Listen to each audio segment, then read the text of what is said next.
Assalamualaikum warahmatullahi wabarakatuh. Salam sejahtera penjelajah cerita.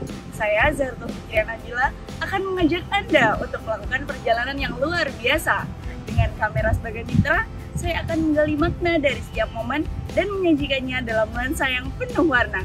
Bersama-sama, mari kita temukan keajaiban di balik setiap sudut tempat di Puja Mandala.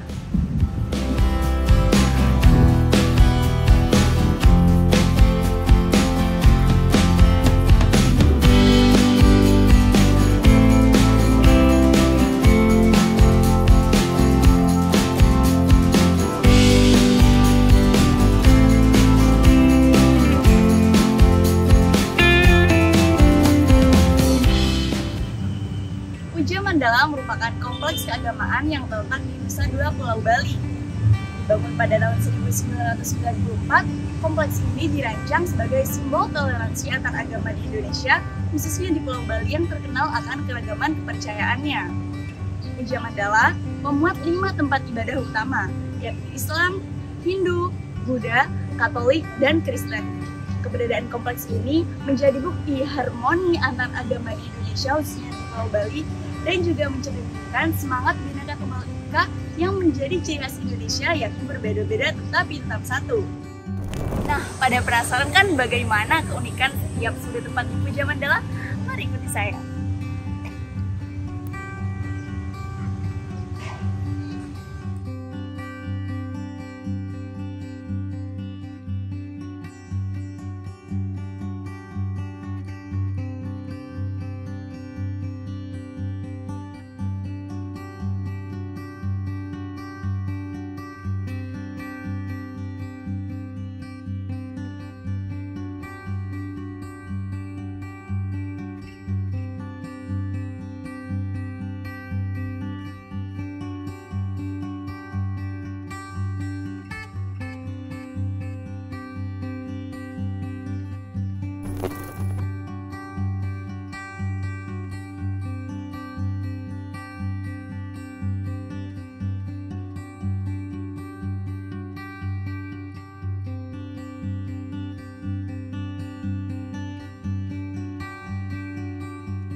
Boleh minta waktunya sebentar dong? Boleh dong. Oke. Yap. Jadi sebenarnya apa sih yang membuat Puja Mandala itu unik dan istimewa dari segi arsitektur dan spiritual? Oke, kalau misalnya dari segi arsitektur sendiri, di sini itu semua bangunannya itu wajib ada arsitektur Balinya. Kayak yang ada di depan sekarang ada gapura, ada yang pakai bambu itu namanya penjor. Oh iya. Setelah kalau misalnya arsitektur di dalam juga ada beberapa ukiran yang ciri khas banget lah sama Bali. Kayak di masjid juga ada beberapa, dan di Buddha, di Kristen juga ada, dan di Pura juga jadi pusatnya lah untuk arsitektur Balinya. Dan kalau misalnya ciri unik sendiri sih, kita kalau misalnya ada acara di salah satu rumah ibadah, itu semuanya bantu. Kayak misalnya saat Natal ini nanti mungkin ada dari Banser NU yang bantu untuk yang di depan, untuk bantu di depan. Kalau misalnya dari kita, kalau misalnya Jumatan dari kita juga bakal bantu untuk urusan parkir sih, seperti itu. Yang paling unik di sini, kalau misalnya ada acara di salah satu rumah ibadah, pasti semuanya ikut berkolaborasi. Jadi semuanya turut andil ya, walaupun misalkan ada salah satu acara di satu rumah ibadah aja, tapi semua ikut kerjasama gitu. Ya, semuanya ikut, inilah kita satu keluarga lah di sini. Iya, gotong royong ya kerjasama. Nah, bagaimana peran Puja Mandala dalam mempromosikan harmoni nih di tengah masyarakat yang beragam kepercayaannya? Oke, kalau misalnya dari Puja Mandala sendiri, itu banyak banget tamu dari dalam negeri ataupun dari luar negeri yang berkunjung ke sini untuk lihat gimana sih wajah Indonesia sebenarnya. Kalau misalnya kita lihat dari Pulau Bali itu kan beragam banget. Kalau misalnya kita di sini itu nggak mandang kamu agama apa seperti itu. Dan kalau misalnya dari Puja Mandala itu untuk menunjukkannya itu kami sangat welcome untuk semua tamu ataupun turis yang berkunjung ke sini. Itu ada perkumpulan namanya Paguyuban Puja Mandala. Jadi di situ kalau misalnya ada organisasi atau kampus yang ingin berkunjung, itu bisa kontak dulu supaya nantinya saat tamu ataupun turis itu datang bisa keliling-keliling di sini. Nanti ada yang membantu, dan salah satu ketua dari paguyuban itu namanya Pak Solo. Itu salah satu lurah yang dulu menjabat di Kecamatan Benoa. Bagaimana nih Puja Mandala beradaptasi dengan perkembangan pariwisata yang modern tetapi tetap mempertahankan nilai tradisionalnya? Oke, kalau misalnya dari sisi pariwisata sendiri, ini adalah salah satu wisata, bisa dibilang wisata religi, bisa dibilang wisata kebinekaan juga. Jadi ciri khas itu mungkin akan susah untuk dilupakan ya dari turis-turis yang sudah pernah berkunjung, dan mereka juga bakal cerita ke temannya atau keluarganya kalau misalnya di Bali ada loh salah satu contoh nyata atau contoh real toleransi yang ada di Indonesia.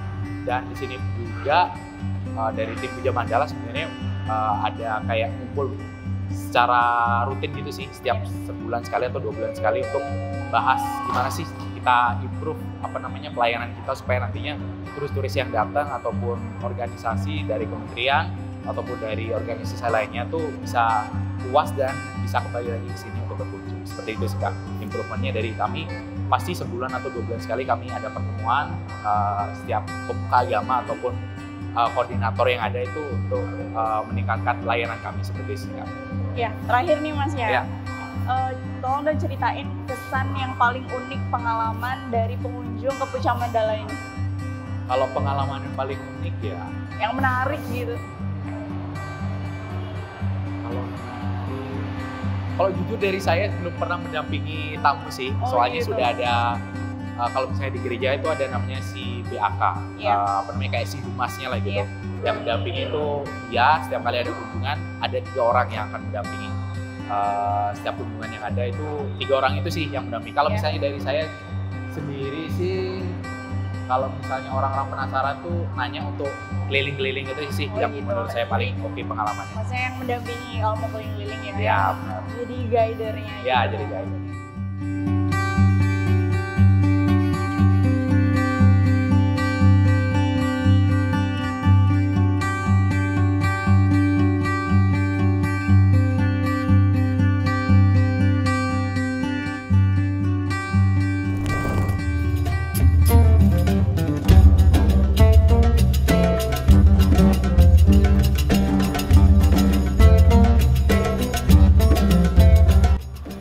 Ini untuk program Tahfidz Camp pelaksanaannya setiap bulan atau bagaimana?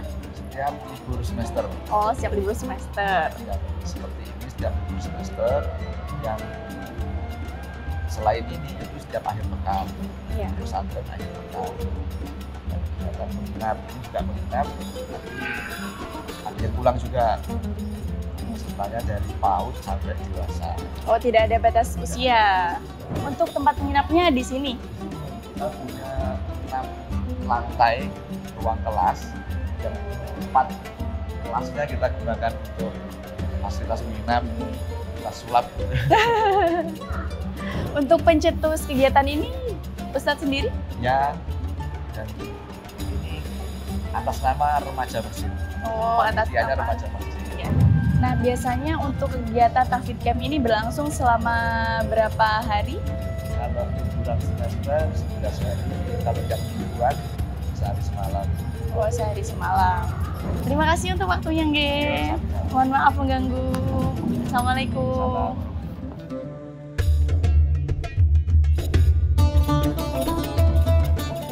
Puja Mandala ini bukan hanya sekedar kompleks keagamaan, melainkan ia juga merupakan simbol yang cemerlang dari kerukunan antar agama dan keberagaman budaya. Dengan kelima rumah ibadahnya, Puja Mandala menciptakan lanskap spiritual yang mempesona dan juga mencerminkan semangat Bhinneka Tunggal Ika yang sangat kuat. Di sini saya melihat kepadatan pengunjung baik dari wisatawan asing maupun lokal untuk melakukan ibadah ataupun hanya sekedar menapak kilas keunikan di Puja Mandala.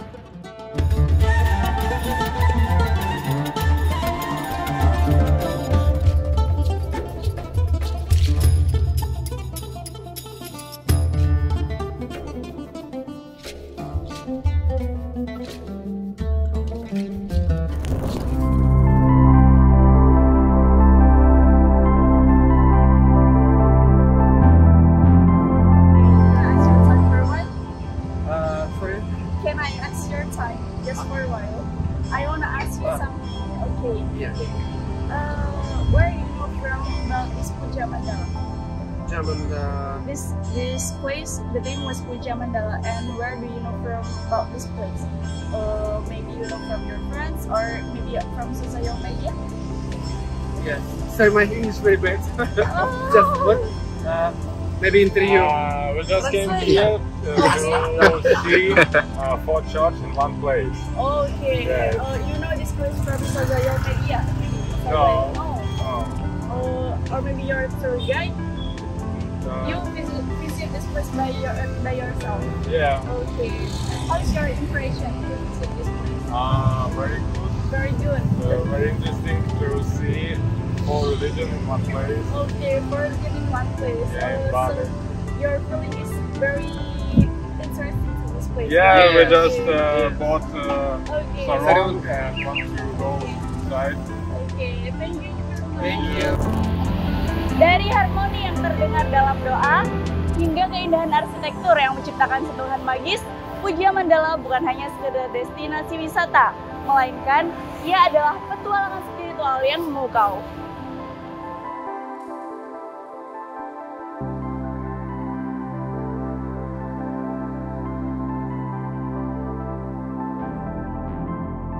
Sekarang我要告诉你我的意见是否我去在布加曼德拉。